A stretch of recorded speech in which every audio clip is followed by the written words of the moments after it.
Welcome to Washington, East to West Sports. This is episode 73. I am Matt Beatty, joined alongside, as usual, by Kevin Ardall and Sean Beatty. If you want to get involved in the show, go ahead and tweet us. I'm at Beatty_Matt. Sean is Sean_Beatty. Kev's at Kev's Believes. The first name believes being a 3. Subscribe to us on YouTube. Leave us a comment. Tell us what you think of all the topics we talked about. Look up our page on the Eli Network. First, let's touch on the couple of quick subjects. The NCAA Tourney is here. March Madness. Do you guys fill out a bracket? And if you don't, just pick a random team. It doesn't matter.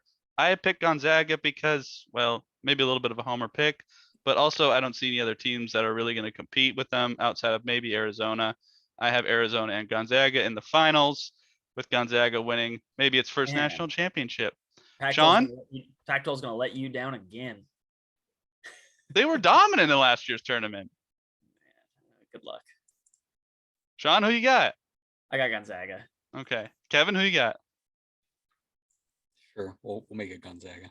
Okay. I made a bracket like an hour ago in about 4, maybe 3 minutes. Like, we'll see what happens. Yeah, I didn't put a whole lot of thought into mine earlier today, but I also did look up some team stuff because I kind of want to have it as close to an accurate bracket as I thought. But I usually go chalk because it's hard to predict those upsets. Chalk usually wins. Well, you pick a 12-5 because that always happens, and then you try and pick a couple other ones because that usually happens. The structure works. It always kind of favors like more points later. So you want to be favor the non-underdogs, favor the favorites. All right, and let's move on to some Seattle Sounders recap just really quickly. As we were recording our emergency podcast, they defeated Lyon in the first leg of the CONCACAF Champions League quarterfinals 3-0. They are going to be going to Estadio Lyon to play Lyon in the second leg on, that would be Thursday. They also picked up their first MLS regular season win 3-2 at home on Saturday. And then they will be facing Austin in Austin on Sunday. So, Kevin, have you been able to catch any Sounders action recently? No, because we have not come to contractual agreement. So, I mean, to be honest, it's getting to that point, guys. I mean, we're getting to the quarter of the season. Just come at me with some sort of deal. It's almost getting to not near the patheticness of what the MLB lockout was, but I mean, come on, just throw some numbers at me for God's sakes. But in all reality, no, I have not. I've been preoccupied with other things that we're going to get to in a few moments. So, Sean, you've been able to catch any Sounders action? I watched a little bit of their game. Yes, they looked obviously a lot better. They actually got some offense.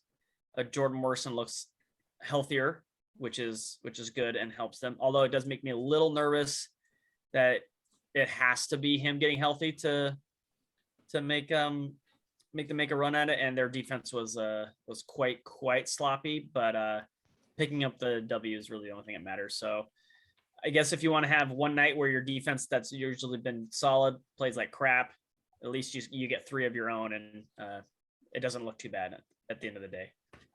Yeah, and Rui Diaz will be back here soon, so that'll be a boost to the offense. I watched a good portion of the Lyon game while we were recording our emergency podcast, but hopefully they'll be able to hold this result. I mean, they already have a 3-0 lead, so hopefully they can hold on to it. But they lost to Lyon 3-2 in the Leagues Cup finals in Las Vegas last September. So kind of nice to get a little bit of revenge on Lyon here and hopefully send them packing in this CONCACAF tournament. But once Rui Diaz comes back, I think this team's going to be really tough to beat, because when they've got both Roldans playing well, Morris playing well, Rui Diaz, Nuhu, João Paulo, like they're going to be Arriaga. They're going to be very good once this team is fully healthy. So look out for the Sounders here and keep supporting them, because they are on Amazon Prime usually if they're not broadcast nationally. So check out their upcoming games. They are going to be doesn't look like their Lyon game is going to be televised at this moment, so maybe check Prime on Thursday if you can.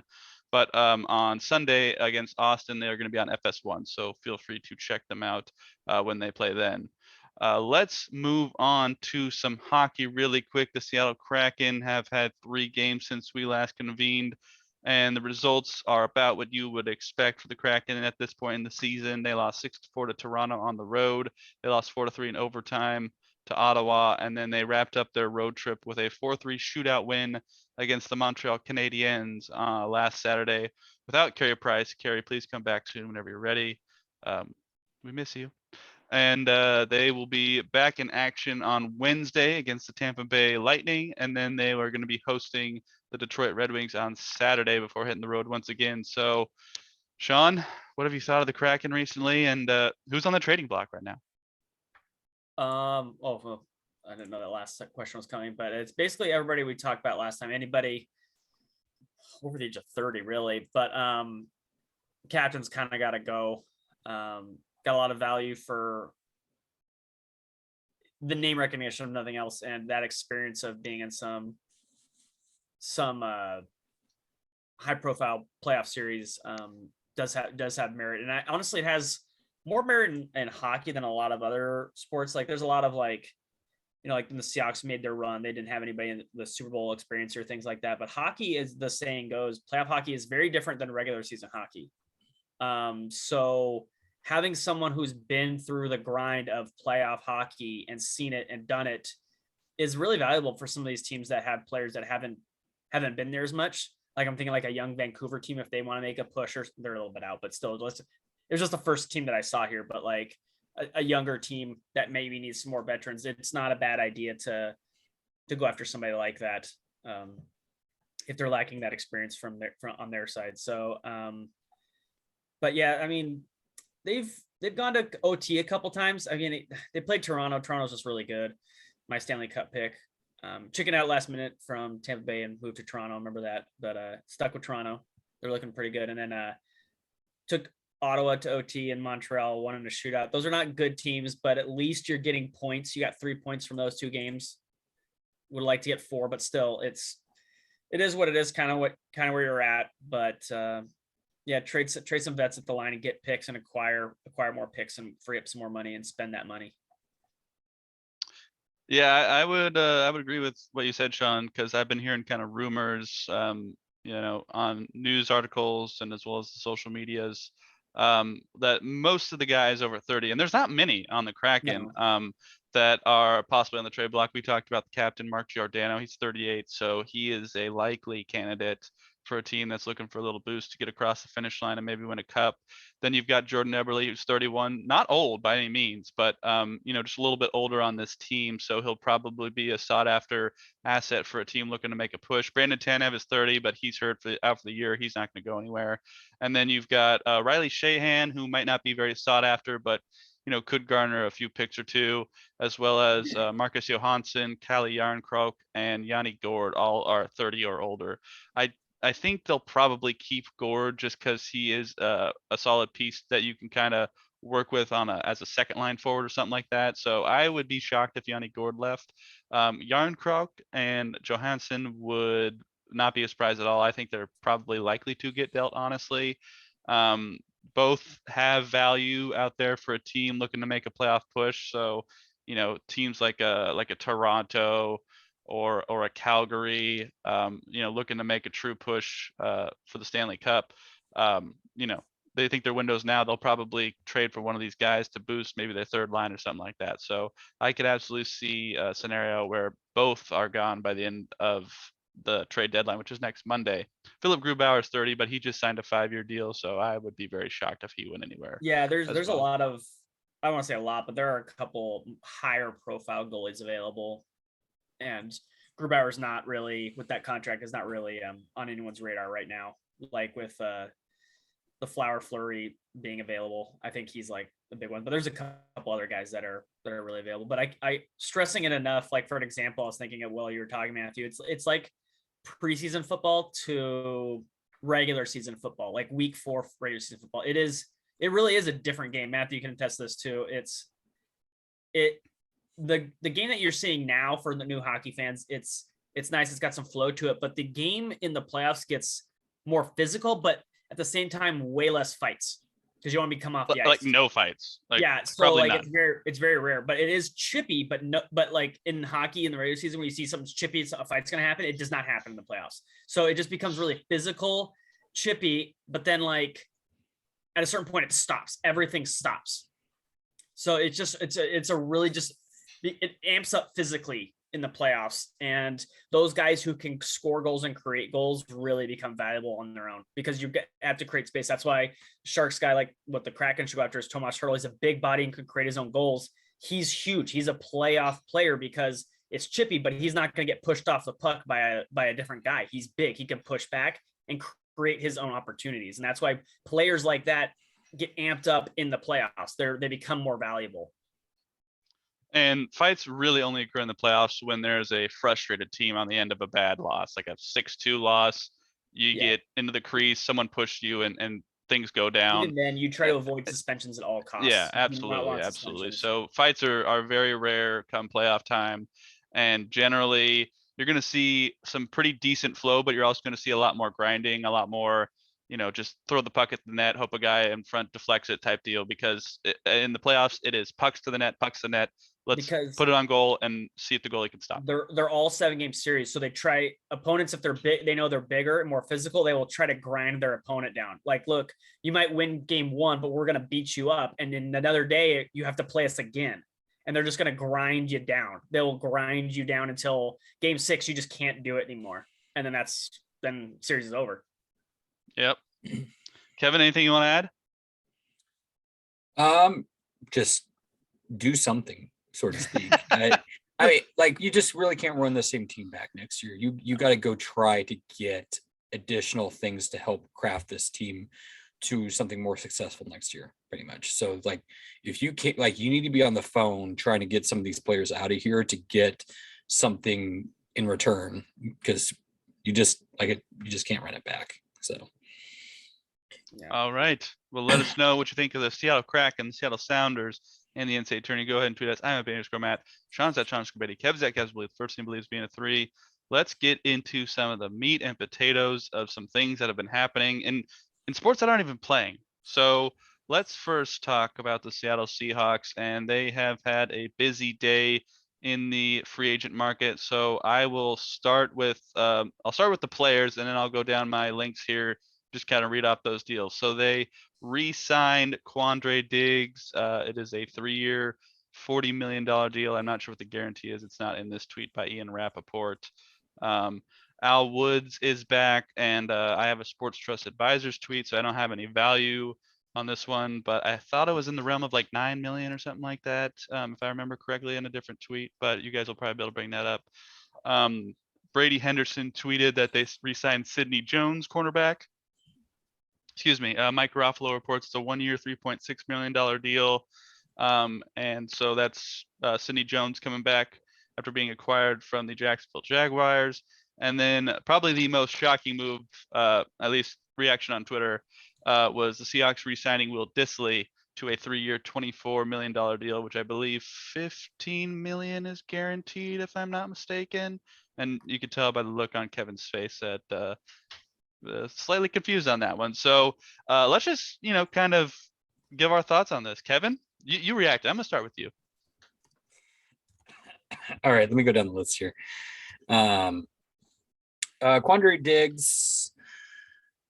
Honestly, actually, I'm gonna kind of link 2 together real quick, because it feels like I think Pete Carroll is secretly like monitoring guys that me and Sean like, and when he sees that, he's like, your career's done here in Seattle, because really good players like Blair and Kobe Parkinson have yet to see the field, even though before Kevin goes, when I saw the tweet in our group chat, I said RIP to Kevin's boy. That was the first thing I said to Kevin today when I saw it. So Kevin, go ahead. It makes no fucking sense. Like, okay, sorry.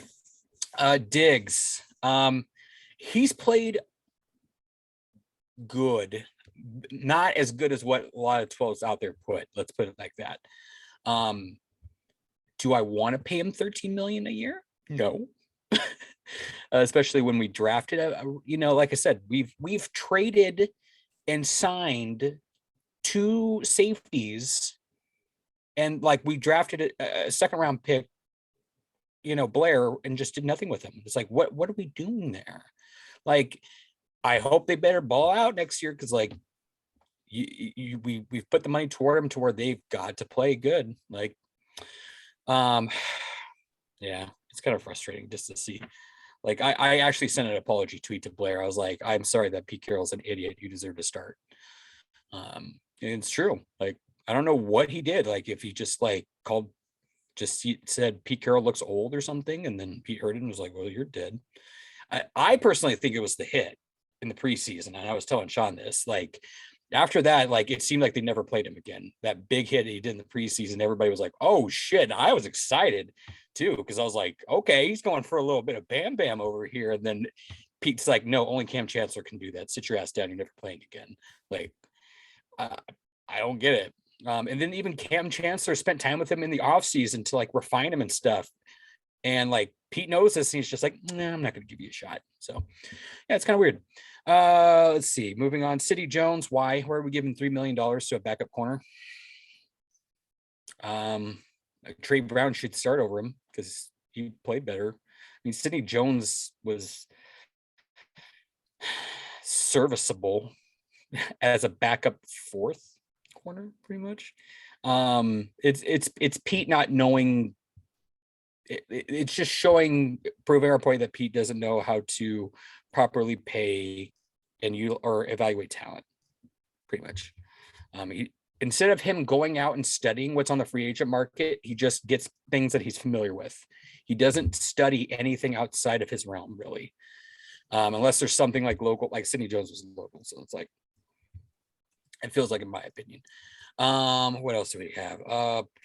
Al Woods was the only one I kind of liked, just because I like the run stopping game, and he's a big boy. He just always gives his effort. Hopefully, big boys, big toys. Shout out JT. Keep going. I didn't see how much he got paid. So that will also kind of determine it's like 3 a year or something like that. I'm okay with, because we needed that D line to be a little bit better, and I think Al Woods provides a good veteran presence that's good in the run stopping game. I mean, are you going to be sending him in a blitz package on 3rd down? No, but that's not what he's there for. He's to be the nose tackle, to be for run defense. So I'm okay with that. Disley, it's not that I'm against Disley. I like him, like what we saw with him, but like, Russ is gone. He's had injury, problems, and the main part, we don't use him. Like, we just paid a tight end $8 million a year to block, and just block. That's it. Why? If he was, now he has the ability of like a Zach Miller, to where he can kind of do both. He can block and catch, but like, we don't utilize him to do that. If we did utilize him like we were doing like his rookie season before he got hurt, then I'd say all to it. Let's pay the dude. Like, but we're not. You have Kobe Parkinson, who's 6'7", 6'8", who's a big, free, beastly man, who could be that unique, crazy, almost Gronk-like. I'm not going to compare him to Gronk because Gronk is Gronk, but like, same body type of deal. And you're just like, nah. Even though we drafted you in the 5th, I don't care about my draft picks, even though I just, gave Russell Wilson a way to go get more draft picks, but I don't care about my draft picks. Maybe we should look into that 12, just a little bit. Why go get picks when we don't use them? Weird. So, all in all,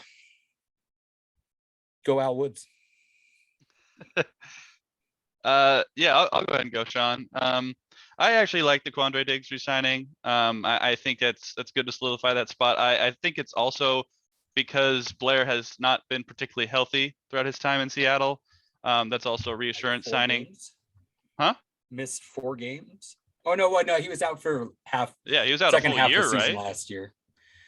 Yeah. But yeah, I like Diggs back there. I like having those two solidify. They just gotta, as I think Sean tweeted out, just just earn it on the field. And I'm pretty confident that Quandre and Jamal are going to have a good season this coming up. Really do like the Al Wood signing. Again, I couldn't find an amount. I've been looking, but I just really like the signing regardless. He is a great run stopper. He's a great nose tackle. He just clogs up the middle of that with Puna, and that's great to bring back. So Al Woods, totally for coming back. He's 34, but played great last year, so absolutely earned that contract. Sidney Jones, Trey Brown's gonna have one of those starting jobs. DJ Reed, I don't think is officially on the team until he resigns. So He's not yet. yeah. So at this point, I think that he is the starting corner, unless DJ Reed decides. I mean, if DJ Reed decides not to come back, then I think that's his job for sure. But at this point, I also think it's probably a depth thing as well, because they kind of cycle through corners a little bit. And you want to have your two. Did I? My headphones beeped. Am I still here? Yeah, you're good. Okay. You want to have some depth at positions, and $3 million. I'm not opposed to that. I hope that him coming back to UW, where he's familiar with, will kind of revamp his career a little bit, because coming home generally helps players play a little bit better. So hopefully that's the case with Sidney Jones. And it's 1 year deal, so if it doesn't work out, thank you for your service and bye. And then Will Dissly, that one was kind of shocking, because I thought they would move on from him, especially given his injury history. But I think he is a good player. I don't think he is worth the amount they're paying him.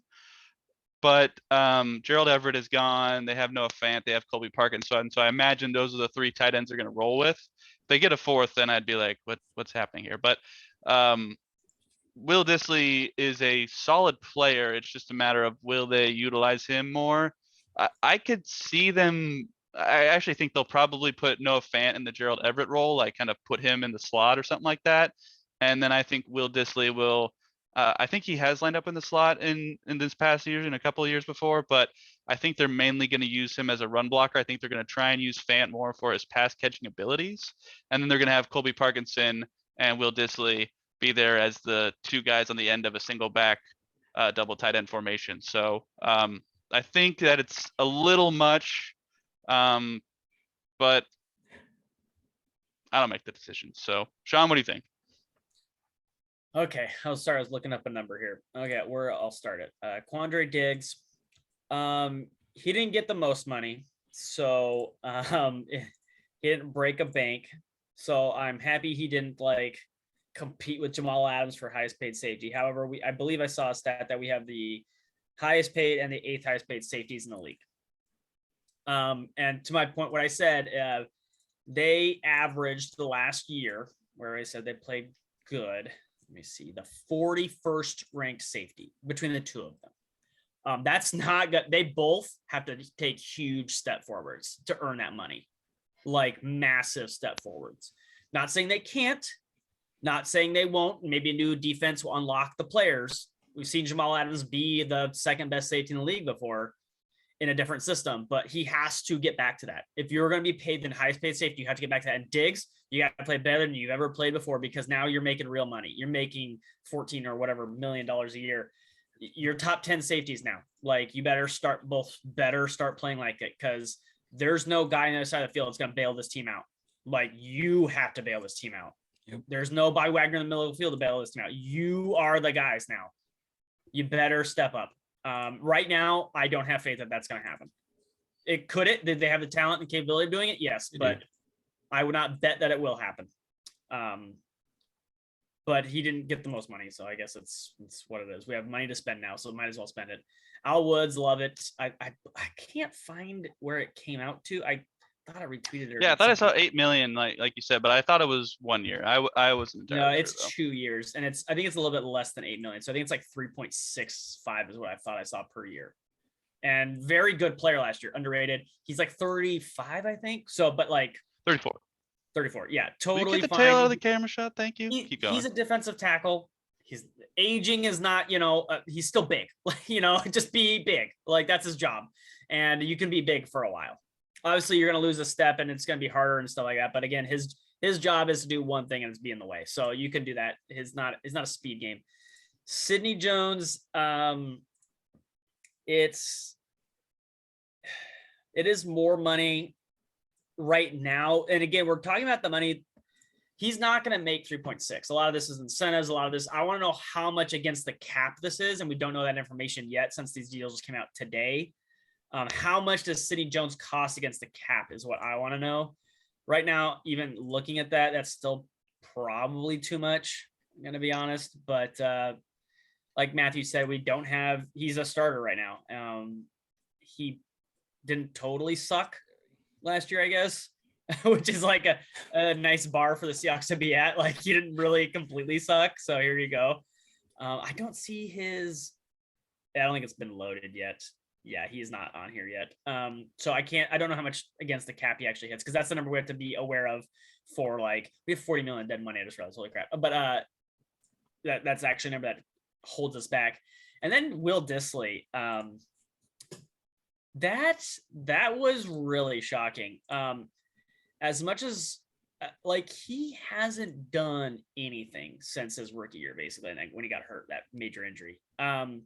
He looked really good then, but like, how much do I want to spend on a guy? $8 million when the Seahawks in back-to-back years went, look, we're gonna get Greg Olsen because we don't trust Will Dissly. Oh, that didn't work. Let's then get Everett because we don't trust Will Dissly. Oh, then now we'll pay Dissly. I'm like, you told us 2 separate times you didn't trust Will Dissly enough to go out and get free agents to put above him in the depth chart. You got old man Greg Olsen running around out there for 2 years ago. You didn't trust Will Dissly. Then, like Kevin said, you drafted another tight end. You didn't trust Will Dissly. Now that the other 2 didn't work out, you're like, I trust Will Dissly to give him $8 million. I'm like, guys, like Kevin's talked about this too. Like, when we talk about Ursua and Colby Parkinson and these other guys and Blair, it's not that we necessarily are like, oh, they're 100% going to be great, but we've seen enough to like warrant playing time, at least get some more playing time. Yep. Like, if we're wrong and they're not great, that's fine, but they've warranted enough time, enough to get more playing time. Like, and that's kind of the issue with what we've talked about with resource management and anything like that, is they drafted a safety in the top 100, the most valuable picks, exponentially more valuable. And then they traded for 2 safeties and then paid him top 8 in the league. Like, you just wasted Marquise Blair. If you then, like the last couple of years, you draft Cody Barton, the same draft as Blair. Then the next year you spend your first round on drafting a guy who plays the same position, off-ball linebacker. I'm like, what are you doing? And then, like Kevin, you draft a tight end. You're clearing up tight end room to let this guy at least be a backup. Like, you don't have to have him be your starter, but he's now a backup. And you're like, nope, here you go. Here's another guy coming in. And they're like, or Will Dissly taking it. I'm like, you were clearing room out to play the guys you liked enough to draft, and you just actively refuse to constantly play them. Like, I'm glad that Shell isn't being like looked at for tackle right now, and then that Curran's going to get a time to play, because at least like that's maybe one time you do it, but like, you need to be doing that more often. Like, you draft or bring in a guy who plays well during the preseason or does well, good things. You need to play them on the field. I don't need to see Tedrick Thompson's run around out there anymore. Guys you know are bad or whatever, or wasting 2 first-round picks and spending a guy $18 million when you drafted a guy to be the safety anyways. Like, you drafted Colby Parkinson, you drafted Will Dissly. You don't need to spend $8 million on Will Dissly. They said like, oh, he was getting like talk about other teams. Like, who was paying Will Dissly above $5 million a year? There was nobody paying him $5 million. Well, there might have been. Well, you can't say that. No, I don't know. They just paid Christian Kirk a bunch of money to do like who he did nothing. But Christian Kirk, Christian Kirk has been a crazy efficient receiver according to advanced metrics. Like, he got overpaid, but there's still like some precedent to like Christian Kirk's is loved by analytics. So it's like, okay, maybe like if we're doing this, Will Dissly hasn't even played to qualify enough on the analytics scale. He doesn't have enough snaps to qualify. you guys know why he's getting paid $8 million? That's why. Like, why? Well, it's the reason why we also traded Russell, like, that people are skeptical about, because Pete wants to run the ball. It's like, we have like, we're going to run the ball so much. You had an opportunity for Noah Fant to play, and you had Colby Parkinson to finally be the backup, a role that he should be growing into. At least the backup. According to Dick, it should probably be vice versa because Noah Fant's been sucking butt. Well, Noah Fant has been people who know who Noah Fant is because they play fantasy sports. That's who Noah Fant is. And I talked about this in our chat with Kevin. I said, Noah Fant actually isn't that great. Noah Fant has some upside. He's not a great blocker. He is an okay pass catcher, but he's not a great blocker at all. We don't know who Colby Parkinson is, but Colby Parkinson deserves to be on the field more. He deserved to be on the field with Noah Fant. When they run 2 tight end sets, he deserved to at least be on the field early in the year. And Noah Fant only has 1 more year deal left. So you see what Colby Parkinson is in the 1 year Noah Fant has left. And then if that's not it, then Noah Fant walks and you have Colby Parkinson take over. But now you muddy that water some more. And then that also brings to the point, why did you even trade for Noah Fant in this trade if you're just going to pay Will Dissly $8 million? Yeah, I brought it up just because I was curious. He, in his career, has 76 catches, 900 yards, and 9 touchdowns. Yeah, and 41 games played. So. Okay, so wait, so he's had 4 seasons, right? Yeah, he 4 games in his rookie year, then the ACL, and then I think it was 6 games, and then I think he tore the other ACL, if I'm not mistaken. How many yards does he have? 900. 900. Oh shoot. Yeah, it's less than 300 a season. That can't be right. 4.3 times 202. It's pretty close. So he averages about 5 yards a game. Because I don't care how many games you play. You can't be played based on like what you could be. He played only X number of games in this time. He was supposed to be there for 203 games. That's how many, what is it? 16 times 3. Oh no, wait, I did that math wrong. Wait, 16 times 3 plus 17. There were 17 games last year. 65 games divided by 900. 900. Yeah, he's basically barely double-digit yards per game. No games that the Seahawks have played. I don't care that you haven't played him, like a Jamal Adams. Like, you're being paid, and if you're hurt, that's still bad on your end. You are paid to play games, not paid to be hurt. And so when you start making an X number of dollars against the team's cap, you have to play, because that's when it really starts hurting you. If you're in a rookie deal, Will Dissly, that's fine, but you can't keep getting hurt over and over and over, and we're now paying you $8 million. Like, well, we also have to utilize him too. Like, we didn't do anything with him last season. That was like, that's a whole offensive like philosophy. Is it a Russell who can't throw tight ends, or is it? I mean, he didn't have a problem throwing to Will Dissly his rookie year, so I don't know why it's. Are you blaming people for their injuries? But Matthew, like I'm not saying your premise is wrong, but that's not like they're trying to get hurt. No, I'm not, but it doesn't matter. I don't give a shit if you're trying or not. You have to play. Jamal Adams, you're the highest paid safety. You can't miss half the season. Like, you just can't, because we're paying you a huge chunk of money, and a huge non-chunk of money for a non-quarterback. You have to play. And if you can't, then it's a colossal failure. Am I wrong? No, like, you're not wrong. I just thought it just sounded for a second like you're like, you got hurt. How could you? Like, no, but like that is not a bone. Like, we're like, well, if he was playing, he'd be no, you don't get credit for that. Especially you don't get credit for that when you are being paid money. That becomes you have to pay people who are playing every week. And I get that freak things happen, but like, can't keep happening. Like with a lot of players. Jamal Adams, this is 3 years in a row, man, because you got hurt last year with the Jets. You can't keep getting hurt, man. Like, we're paying you a lot of money to not be hurt. Like, well, that is the biggest reason for me behind the Will Dissly deal being so shocking. It's like, he's got an injury history, has no stats to back up this payment. So that's just the weird part of, maybe, Kevin's point of, he just likes Will Dissly. He knows his system, and it's familiarity at that point. He's the best run blocking tight end that he knows. But $8 million. And he wants to run the ball. It's a lot for a blocking tight end. We're going to run the ball 70% of the time next season.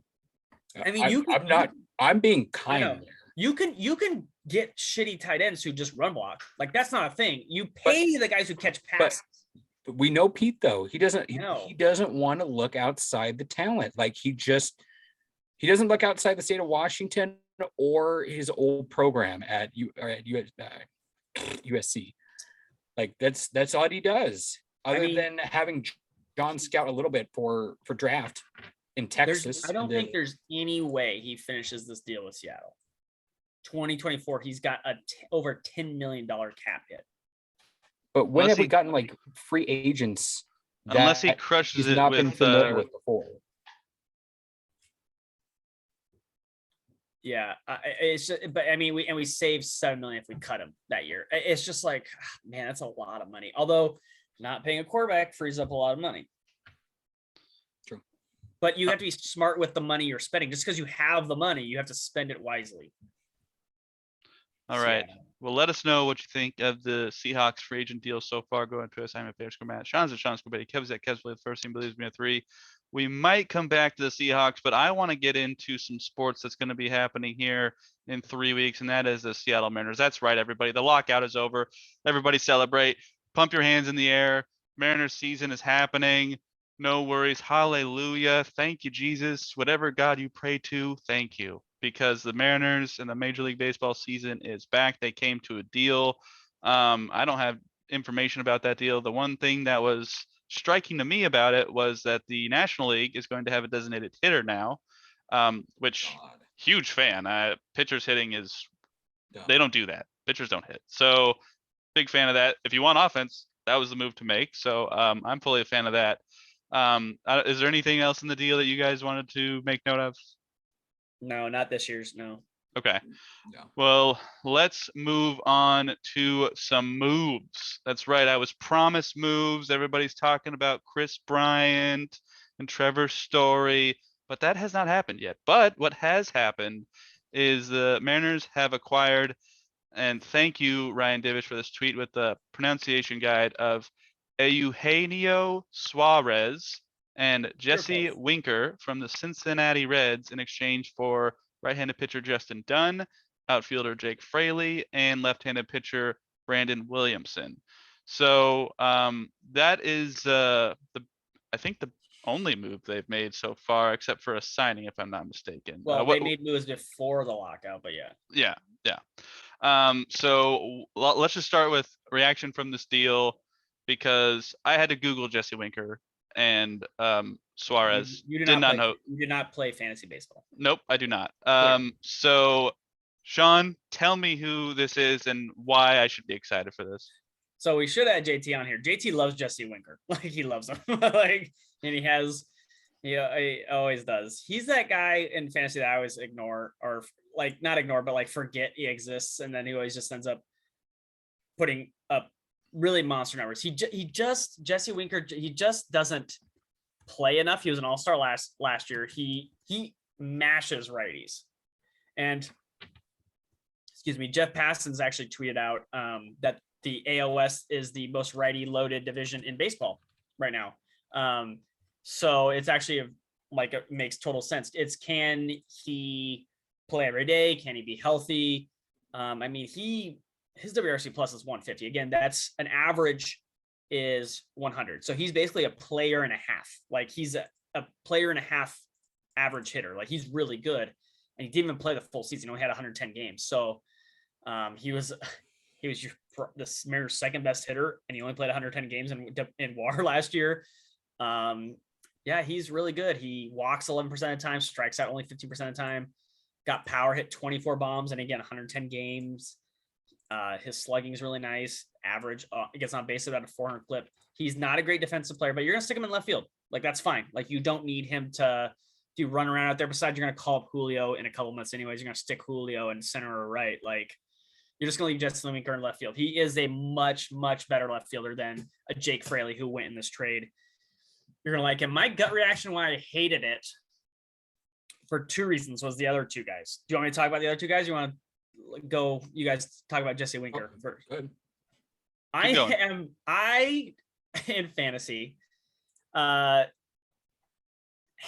Suarez his first year he blew up. 2018. Yeah, I snuck him in there and I was like, oh, this guy. And it blew up and everyone's like, oh my gosh, who's this guy? And I did not draft him again because his peripherals kind of scared me. He has since had 2 pretty nice years. 2 years ago, he hit 50 home runs. No one kind of talked about it, Matthew. Like, he hit 49 bombs. Like, he does a lot of good things. He collapsed the last 2 years. I don't know if it's like a COVID thing. Like, he's basically just can't hit anymore. The Reds also just, the organization as a whole is just kind of backwards. They're not really analytically driven. They're just backwards. They moved him to shortstop off his normal position of third. Like they're trying to move him around. He's not a very athletic guy. If you've seen him run around out there, him trying to play shortstop, then I'm like, what are we doing? Like, so I think with the shortened season, all these other things, like the Reds were just a mess. He will be better. The question is, he's not going to be as bad as he was last 2 years, but I'm not sure he's going to be as good as he was before. Now his power is real. Like Cincinnati's kind of a small ballpark, but he's a guy who goes up there and mashes. Like these are not cheapy home runs. So the him coming to Safeco will not be a problem, but how much better will he be than 2020 is what I want to know. In 2020, he was basically a league average hitter. Because his defense isn't great. So, or it's not great at shortstop. At third base, he's serviceable. He's fine. He just needs to strike out a little bit less. So I'm not big on him, and I really liked Brandon Williamson, who the Mariners gave up for him. But if you're talking about major league talent, he is very comparable to, I would say, in a non like last 2 seasons, he's a little better version of Kyle Seager. Like, how dare you? Just kidding. I mean, he's a 4-WAR player. Kyle Seager's hasn't been that for a number of years. So, like, I mean, prime Kyle Seager, he was like, what, like 24 or something like that, maybe a little better. But, like, Suarez is good. Like, Suarez is not a bad player. It's just he has struggled the last couple of years to really, follow up with that. Yeah, Kyle Seager had 2 5-WAR seasons, but he hasn't been a 4 since 2016. Like Suarez has just been the better player since that time. So, but it's just like, can he get back? And I really liked Brandon Williamson. So the Mariners are clearly better. And again, I told before I go, the Mariners are going to have to trade some of these pitching prospects. They have a ton of them. They have like tons of them. Justin Dunn, Brandon Williamson. It sucks that they have to leave, but I was really more hyped about Brandon Williamson. But you're going to have to trade him to get prospects. Jesse Winker was an all-star last year. Frazier was an all-star last year, second baseman. They got the Cy Young winner so far. They've definitely gotten better this offseason. I just would have really liked, if it's not done yet, a Chris Bryant or Trevor Story. We'll get back to that in a second, why that's not happening. But they are definitely better today than they were before today started. I will say with Suarez, I do love the hair. Yes, the hair is legit. I'm not sure what the origin is, but it does look very Cruella de Vil from the movie Cruella. Like I'm not sure if that's what he's going for, but that it works. It works on him. Kevin, what do you think? Yeah, it was definitely surprising. Because everybody was kind of like over the weekend, like, when is Jerry DiPoto going to get off his ass? Because like moves were happening all over, and the Mariners fans are like excited, drooling that everything's coming back, and it's just chirping just of crickets. And we're like, what the hell? Type of deal. Yeah, kind of weird with the whole, and we've talked about it on this podcast, how the outfield for the Mariners is kind of crowded, and it just got more crowded. So it will be interesting to see what they do in the long run. But I mean, it doesn't hurt to put him out there. He's very good. Like, I also, I'm not going to repeat, Sean mostly covered most of it, but I do love his interview with the Reds. That was kind of interesting about him being traded, where like for the first 3/4 of it, he's just like, I'm super excited to get out of here and go to Seattle. And then he's just like, oh shit, I haven't said anything about being sad about the Cincinnati Reds. I mean, yeah. This place always holds, good stuff. Like he was just pumped, that's a good thing to see. Like he's like, I want to go win. Like you can see his face. He's like, I want to go win stuff. And he knows. And I kind of feel for Reds fans because they're in a really bad place right now. Honestly, yes, I do like Williamson. But I feel we kind of shafted the Reds a little bit in this trade. I mean, there is a lot of to be determined with cash and stuff like that. But this was, at this time, it feels like it was very lopsided trade. And then Suarez is it kind of feels like it's your poor man's, it was the backup to the Chris Bryant deal. Like they're just like, well, the Chris Bryant deal didn't go through, so I guess we go get him, like type of deal. As Sean mentioned, he's 2 years out from being very legit. Like, 49 home runs, then followed by 37, like OPS of 930. That's nothing to scoff at. Like that would be by far the best of the Mariners this year. Yeah. Like it's very by over 100 points. Yeah. He's a bigger boy, so it, like as Sean mentioned, I don't know why you would want to put him at shortstop. You put him at third. That's where you put him. That's what I said. That was a Reds problem. And I guess you now have JP being at shortstop, and we'll get to that in a little bit. Overall, I mean, it adds pop. Like you're adding a lot of offense, and that's good. Like this lineup actually looks not. I mean, could it be better with a Trevor Story in there? Yes, or Chris Bryant. Yeah, of course. I mean, the more the merrier. But right now, does it look really good? Because I mean, we're Mariners fans, so we want stuff really bad. But I kind of looked at it, and I was just like, this 1 through 9 is actually not bad. Like offensively, like this we could see some interesting stuff. Like especially if like the main things are repeats by France. If Kelnick can get better, what Julio is going to do. And if Suarez can kind of either maintain what he did last year or maybe improve it, just what I want him to do is just less strikeouts. That's the main thing. Way less strikeouts. I mean, my God, let's look at it. I think it was 189 in 2019. Yeah, that's not great. Yeah, 171 last year. Like that's not good. We need to bring that down a little bit. But other than that, I felt like it was kind of a plan B scenario, but it worked out, to be honest. It's just kind of what's going to happen down the road now, because there's a lot of cooks in the kitchen, especially in outfield. So it'll be interesting to see what DePoto kind of does in that area. Also, I would like to see a little. I think the rotation is still, even though yes, we got young prospects to come up, I'd like to see one more piece added to the rotation. And then if we can get Trevor Story or Bryant, let's go do it. Let's go do it. Can I say something here? I just realized I saw this. Do you want to guess who the 6th highest paid Reds player will be this year? As of right now. Well, Castellanos is It'll be Ken Griffey Jr. Oh my sweet Jesus. That's right. He's still under fucking contract. Yeah, he has retained salary and he's going to make $3.6 million. He is the 6th highest current Reds player right now because they traded 2 guys. Yeah. I mean, hey, at least you got the Bengals and went to the Super Bowl. Like you said, Kevin, I feel bad for Reds fans because they got on paper. This looks like a good trade. I'm just really high on what Brandon Williamson could become. That's a lot of yes, he could be. Mm-hmm. Yeah. But right now, yes, on paper, with who these 2 players currently are in the majors, the Mariners, like I said, clearly got better.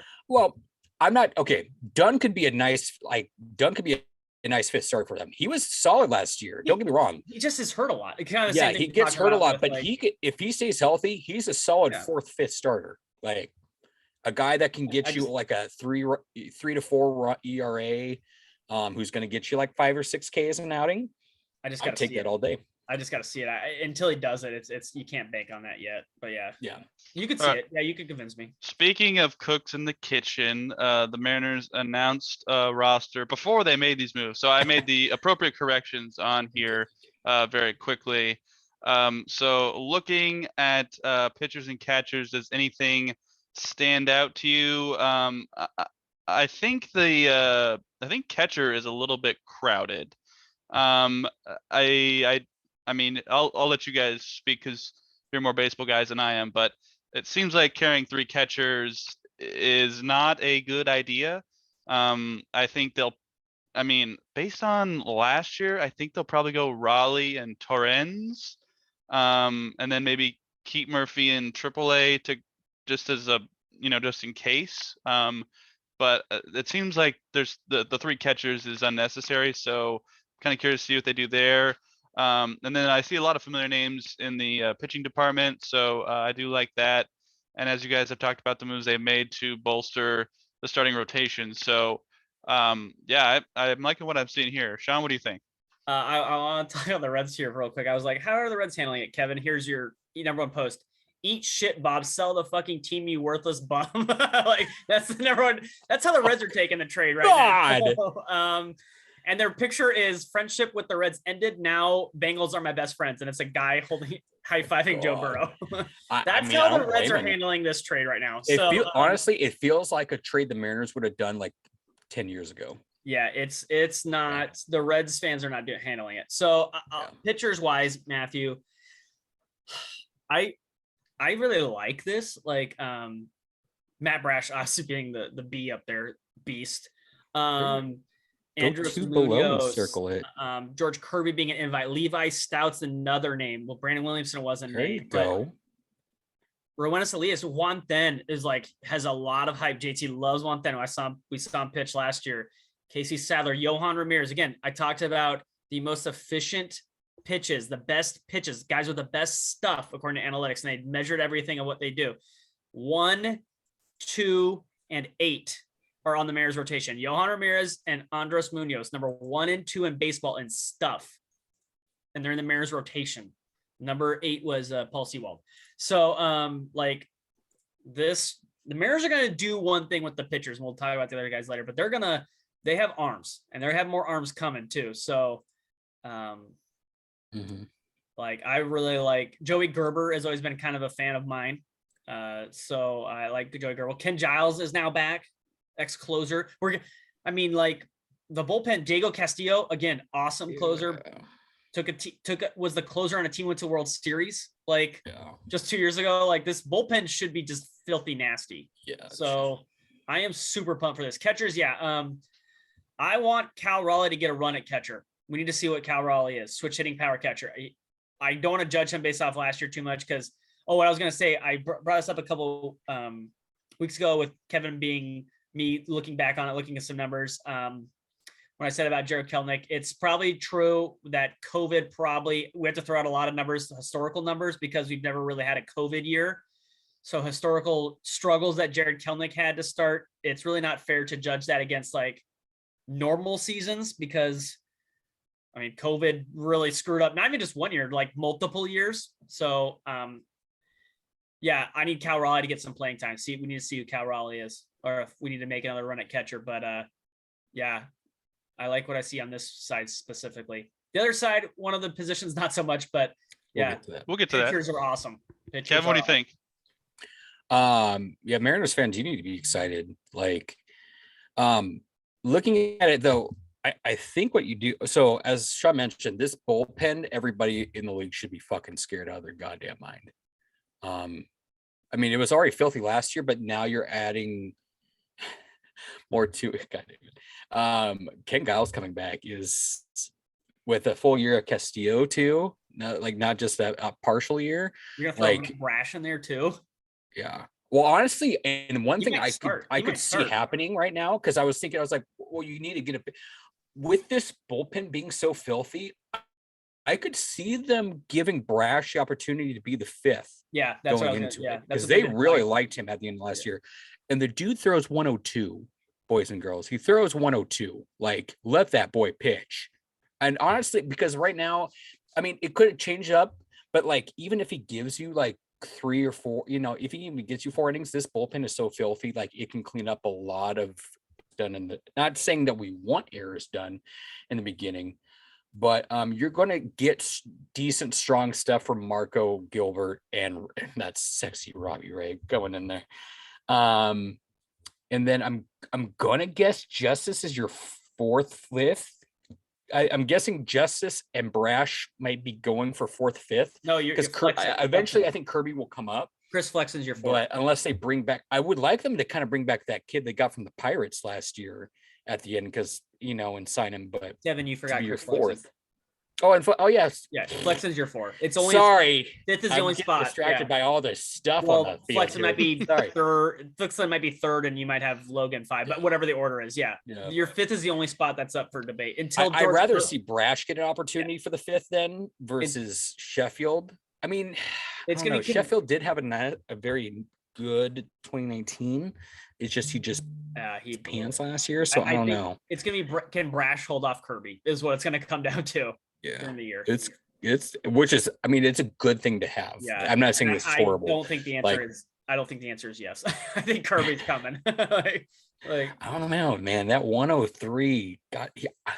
When I saw him, now I'm not. I've only seen him on one night because he was down at the Dust Devils. Kirby's the one. I mean, Kirby is filthy too. They're both filthy. Kevin's the one. Kirby's the one who throws 102. No, Brash was throwing 102 as well when I was there. That was he was there. He pitched the Wednesday game that I was there, and he was throwing 102. He doesn't. No, Matt Brash did not play in. He did not play. Oh, he did. Yeah. Yeah, he was at the Dust the week that we went. I went to the Wednesday game with my wife, and he was the starter. Matt Brash was the starter for that game. And that dude was throwing. It was some filthy shit. The catchers, you kind of have to give Cal Raleigh a chance. Give him a little bit more time than what he has. I think you send down Murph. He's 98. 98, 99. He's not 100. He got in the hundreds. I swear to God, he got in the hundreds last. I mean, his average probably might be 98, 99, but I mean, unless he just had the good stuff that night, that dude got into. Well, it might have been a Dust Devil gun too. No. I mean, we're splitting hairs. 98. Yeah, 99. I mean, that's a good fastball. I'd take 99 all day. He also has the best slider in all of baseball, including Major League. So it's. But yeah, I think you bring in Louis because Torrens showed enough to where he can be your solid vet guy. I like Tom Murphy and his pop, and his weird facial expressions, but it's just very inconsistent. Oh no! There we go. Okay, sorry. It's just a lot of inconsistencies. Yeah. And I'd rather see Cal Raleigh get more of a shot to be able to get more at bats. So, other than that, yeah, this starting rotation and bullpen just look nasty. All right. Well, for those of you playing at home, this is Kirby. There's a new game coming out. These are birds for Bird. This is Flexin for Flexin, and these are Sun Rays. For... And I'm actually just real quick. I'm really excited for Renis Elias too. Like, oh yeah, people forget like that dude. Like he like I've already mentioned, he's your guy that when your starter like is just pooping the bed and you have to pull him after 2-3 innings, and you need a guy to get you like 2 to 3 like solid innings. Renis Elias is a dude. It's just how healthy is he from his big injury last year? Yeah, that's the only part. Healthy, it's just his health. If he's healthy, Kevin's right, because he had a major injury last year. But if he's healthy, yeah, absolutely. Like he's a dude that can save your butt. Yeah. All right. Well, let's move on to the outfielders. And hold on, where did he go? I'm sorry, Jake, you're out. You can cross off Dylan Moore now too. He's definitely not gonna. He doesn't have a spot anymore. All right. Well, Dylan Moore's out here. And let's see how well I can type with a mouse, or draw with a mouse, not very well. But while I'm doing that, Kevin, what do you think of the infielders and outfielders as I add Winker and Suarez? Yeah, infield will be interesting because you, in my opinion, and I know at least I'm pretty sure Sean will probably agree that Ty France should start at first. But then you have the weird of what you do with Evan White because he is so good defensively. I think you put him in AAA to start just because he needs more work at his bat. And honestly, you have him for 6 years, well, 5 more years now. To where he has the time to work on that bat, and unless Ty France gets some weird freak injury, which pray to God doesn't happen, you have the time to let him now develop down in Tacoma. Like let that boy bring him up for spring training and let him get in some bats. That's cool, but like let him be. Ty France needs to be the starting first baseman, period. You go Adam Frazier at second. Shortstop. God damn it. Now, JP Crawford, everybody, all the fans love him because he's a super nice dude. He has good infielding abilities. He's shown some better. He's 27. He's on the cusp of going into a prime. If we don't sign Story, that boy gotta step it up. Like I want to see and it's got to be in the consistency department. Like he cannot have what he did last year of just like, oh, I'm good for 2 months and now I'm going to suck for a month and a half. And then, I'm heating up again. And then, I'm just going to dip. Now I'm here. And now, like, no, if you're going to be the starting first or shortstop and we gave up, a guy like Story to keep your butt here, like you need to, I don't know if they're just afraid because of what happened with Cattell. They're just like, shit, do we give him away again? And then you have another Cattell situation where he just goes ape shit for another team. But I have a feeling that they feel like the roster is so stacked that it allows him time to do it. But at the same time, too, you're going into the years where you're now competing in an AOS that's very hungry. Third base now is going to be Suarez. Toro should be your flex dude, along with probably Walt. I don't even think I think you just put Toro in. Toro can pretty much damn near play whatever you need. I mean, if you need an extra, I guess it'd be Donovan Walton because he can play first and third. But honestly, Toro can play all the positions as well. So I don't know why you wouldn't just be Toro and then you can use that extra slot elsewhere. Outfield. Winker is going to be your left. Kyle Lewis is not going to start. So the main thing is you're bringing up Julio. Do you start Julio day one? Because if you do, then I think you put Julio in center and then you put Kelnick out in right with Mitch as DH. But it just depends on what they see in spring training out of Julio to where if they're going to bring him up or not. Taylor Trammell, I like to see him develop a little bit more down in Tacoma to possibly we could maybe trade him down the line to get more stuff. I'm looking at Zach Deloach too. He's also a very solid player, good offensive bat. I like to see what he can do in spring training. But I mean, your outfield is very, very crowded. Alberto Rodriguez, I don't even know who you are, to be honest. Alberto Rodriguez is Marte's best friend. Novelli Marte's best friend. Oh, that's right. Yeah. And he blew up last year too. That's right. Yeah. Like I said, it's a very, very crowded outfield. So it'll be very interesting to what they do over the season. So I'll pass it off. Sean, what do you think? I'll touch on the outfielders first. So that's awesome. So it depends, Kevin. Like a lot of factors depend on does Julio start the season? Is he ready? I would like him to probably play a little bit, maybe in AAA to start the season because he didn't really play a full a solid chunk of AA because he played AA, then went to the Olympics, then came back, played a little bit, then went the Olympic trials, came back, played a little bit AA, then went to the Olympics, then came back and played AA. He just didn't get any sustained time, more pitchers to kind of see him throughout the year. So maybe play him a month or so at AAA just to see look, these are the guys who are 4 quad A players. These are relief pitchers who've been in the majors. Let's see how you adjust. I assume Julio will crush it, but let's kind of see what it is because it's kind of a little bit of a jump still, kind of like the Jared Kelnick jump. So give Julio a little bit more run at it. But to countermeasure that super quickly to fans, if he doesn't go ape shit, don't freak out for those purposes that Sean just mentioned. 21 years old. He's a baby.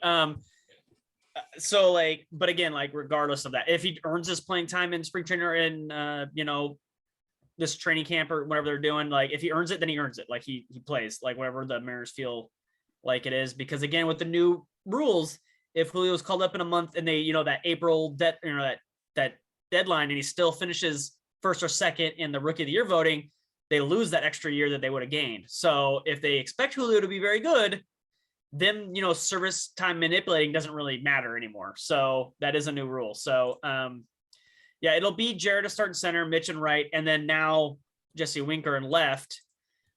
Once, because Kyle Lewis won't be ready, they I think announced today that Jerry DiPoto said he didn't think Kyle Lewis would be ready because they just finally got their eyes on him because they hadn't been able to monitor him because Matthew's having too much fun here with this. But that'll kind of be those guys. Kyle Lewis is like the maybe. Jake Fraley's gone. But then once Julio comes up, yeah, Julio, the rumor is center field. So yeah, center field, Jared Kelenic and right, and then Winker still with Mitch Haniger getting a spot day and right or something like that, and some DH. Tremel is like a nice number 4, might make the roster depending on what happens with Kyle Lewis and if it's an IR stint or IL stint or something like that. But we'll see there. But the outfield stacked. This infield is a little bit more tricky. Yeah, Adam Frazier is your second baseman. He will platoon a little bit with Toro. Toro will also give Suarez off days at third. But yeah, Abraham Toro is your Dylan Moore now, and Toro has a 200 points OPS higher than, I was reading Matthew's thing, OPS higher than Dylan Moore. He's basically like a much better Dylan Moore. Yeah, I agree with Kevin. Ty France is your first baseman. Evan White needs to start at AAA. He just needs to be healthy. Like, he just needs like a season where he plays it, or a little bit of time where he plays at AAA and is healthy. So we don't know what until we can figure out what he looks like, because that skill set, like Kevin said, defense is just, it's too hard to pass up, but we just need him to be healthy and fix that bat a little bit. Yeah, right now, and then we have Adam Frazier, we have Suarez at shortstop. Again, Suarez at shortstop is a capable shortstop. He's not going to be as good as shortstop as Kyle Seager, but he is capable. JP Crawford is fine, but yeah, I'm going to transition this, Matthew, into the conversation I wanted to talk about with what you wrote here, Trevor Story. Can I talk about that, Matthew? Well, hold on. Let me just explain for the people at home. This is the French flag. So that's I think Thai people France. got that. This is a bull, and this is Tornado. okay. Yes. Yeah. There you go. This is just white squigglies for Evan White, and I put stars next to calling my shot, the all stars on this infield and outfield. God, I want JP Crawford to prove the haters wrong so bad. Because I'm a fan of JP Crawford. You know, you guys like the numbers, but I think JP Crawford is a leader on this team, and man, I really wanted to prove the haters wrong. But if they get Trevor Story, that'd be cool too. But if it would have happened, I feel like it would have happened by now. But Sean, you talk more about that. Well, the story came out. Oh, pun? Story, but that the Mariners offered Trevor Story $100 million. He said no because he wants to play shortstop. And because the Mariners are committed to JP Crawford at shortstop, they would not do the deal. It was rumored 5 years, $100 million. That's $20 million. That is a pretty good deal, seeing as how Marcus Semien got $5 million a year more and is 3 years older than Trevor Story. I would have taken that deal in a heartbeat, and I will give you some numbers here. So JP Crawford, this is Baseball Savant. Anybody can look this up. His hard hit ball rate was 8%. Trevor Story's was 62. Average exit velo. JP Crawford was in the 8%. Trevor Story was 74th. Barrel rate. JP Crawford was 6%. This is like really, really bad. Trevor Story is 64th percentile. And for those who might be wondering, well, JP Crawford's fast. JP Crawford, 61 percentile in sprint speed. Trevor Story, 90th percentile. Trevor Story is much faster than JP Crawford, too. He's a much better athlete than JP Crawford. Their career defensive run saved. JP Crawford, 6. Trevor Story, 18.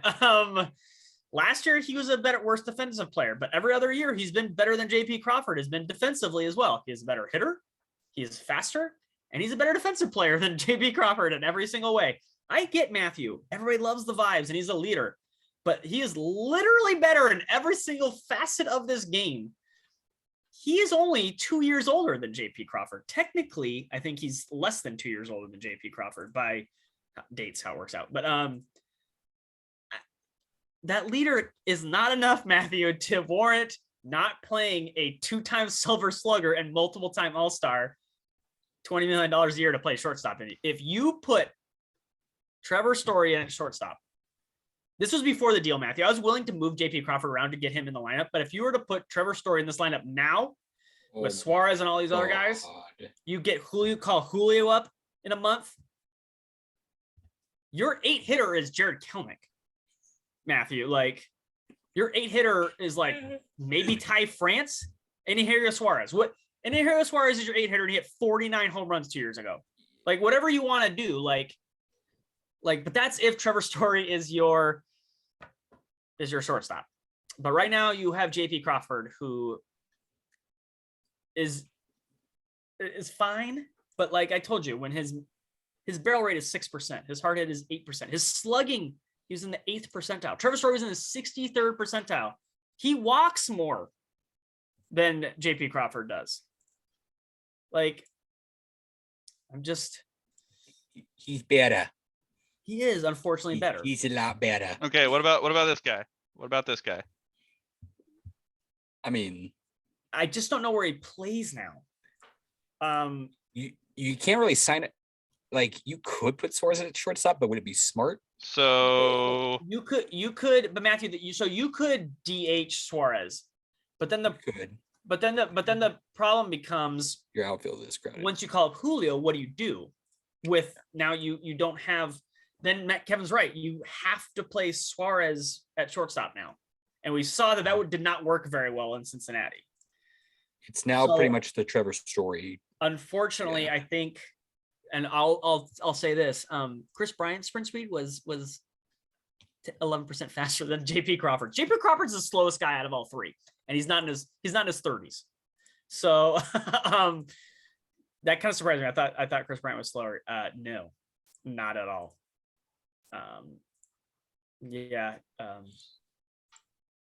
Unlikely are those two players to come here. Is that fair to say? Or either of them. I think Chris Bryant is basically off the table now. Yeah. I don't know where he plays.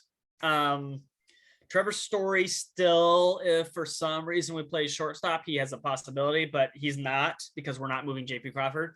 So I think it's pretty much zero unless we flip Suarez to another team. I had a buddy reference that. That is not off the possibility. We saw Kiner Falefa from the Rangers, then Twins, and then Yankees get flipped because some teams like a shortstop like that. That is a possibility, but and as long as Trevor Story is not signed and Chris Bryant's not signed, it helps that teams will get desperate and things will happen and they might sign with the team. But unless Suarez is flipped somewhere else or Winker is flipped somewhere else, there's just not a spot for really either of them unless we're ready to move on from JP on this team. Okay, so answer me two questions real quick. We're a little over an hour in the show. Let's get two quick answers. One, are the Mariners done making moves? And then two, give me a letter grade how happy you are with the moves that have been made already. Sean? No, I think they will get another like 5th starter pitcher and try to run him like a Tyler Anderson and see in spring training where he falls. I think they'll make another like smaller pitcher that maybe even be Tyler Anderson. Just to throw him in there and be like, hey, compete with the guy. If they like Brash in the bullpen right now and you don't think he's ready to be a starter yet, stretched out, throw Tyler Anderson at 5, or he doesn't make the team or something, something like that. Like a Steven Souza Jr. would they sign for a minor league deal, something like that to like that. I think they will make a couple more moves. And their off season, I look at it in totality. Everyone wanted a big bat. I wanted a big bat. I thought they would spend more money. I give it a B-. I get a B- because they were not willing to move on from JP when big name shortstops or a Chris Bryant was willing to come, maybe not come here. We don't know, but they could have spent the money. They're still, I think I saw a stat, $12 million below the league average in spending. The Mariners are not a small market team. They should have spent more this offseason. I don't know if that's Jerry's thing. From what it sounds like, it is a ownership that didn't want to spend the money because they were willing to offer Trevor Story $100 million. Why don't you offer him $120 million to say, hey, come play second? It doesn't sound like he was given that green light to do that. But I say B-. They did get 2 All-Stars. Guy hit 50 home runs last year and the reigning Cy Young winner. It's not a terrible offseason, all things considered. I only say B- because they did not get the huge bat in free agency that they could have bought. Yeah. Hello? Oh. Yep, we're here. Oh, sorry. Hey, Mila. Kevin, go ahead. I was about to say, Mila just says you're dumb, Sean. Yeah. No. I was going to give it probably about, I'm going to give it a 87%. So B+. Like B to B+. B+. Yeah, B+. Kind of like borderline. Just because getting Robbie Ray was a huge deal. Like you needed an ace, and you went and got an ace. Like, and I mean, those tight pants, boys. We can't forget about that. I mean, that just brings it up a whole 2%. Those tight pants. You got good. I mean, yes, could we get more power? But I think we're also forgetting the power that we kind of already had with Ty France and Mitch. Now that's all saying that everybody's healthy. You got a small upgrade in Kyle Seager with Suarez. Your left field got way better, especially at a bat standpoint. It's just, shortstop. Oh, God. That's my bad part. But I mean, everything else kind of took an improvement, and then that bullpen just, sorry, just sexy. And you're adding Ken Giles to it. I mean, technically they didn't do that this offseason, but that's why I kind of give them a B. Like, I know we want all the blessings just because there's so many power teams out there, like what we saw with what happened where the Dodgers were and stuff like that, and what the Yankees are doing right now. Like, and then you see other teams like the Rangers just spending crazy ass amounts of money, even though their starting rotation is horrible. It's I think we got to look at what we got as a whole, like look at that lineup and just be like, it got better. We were on the cusp of making the playoffs, and this team got better in a big way. So that's why I give it more like a BB plus. Could they have now had they signed Story or Chris Bryant? I think I would have gave them an A to A minus. Oh yeah, they needed that. They needed that bad. I would give it a solid B plus if they went and got a Tyler Anderson as their fifth to compete.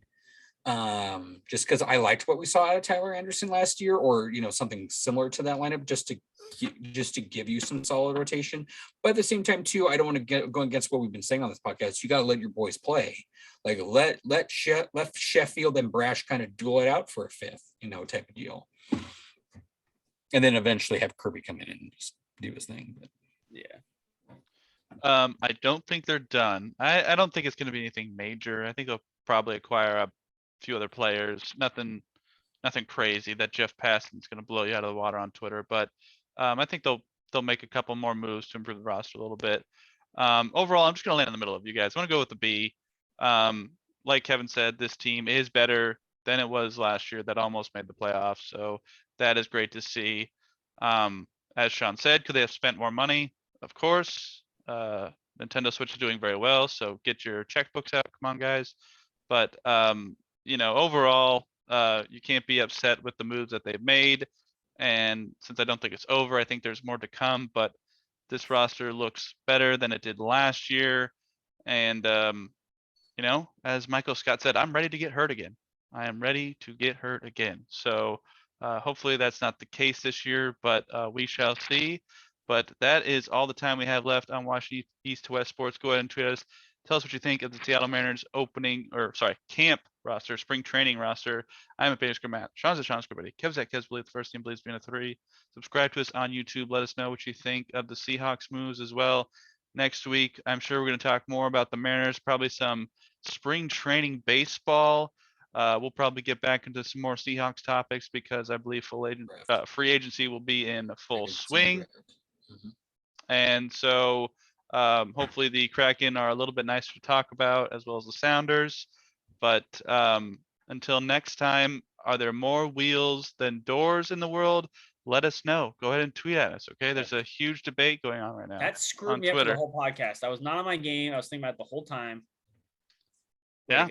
And it's a valid question in this world. So let us know what you think, and we will see you next time on Washington. Oh, one more thing. I'm thinking 2 weeks from now, we will do our baseball preview. Does that work for you guys? We'll bring on JT, and we'll give some predictions here. So until then, we will see you next time on Washington East to West Sports. Team Wheels. Bring back the Sonics.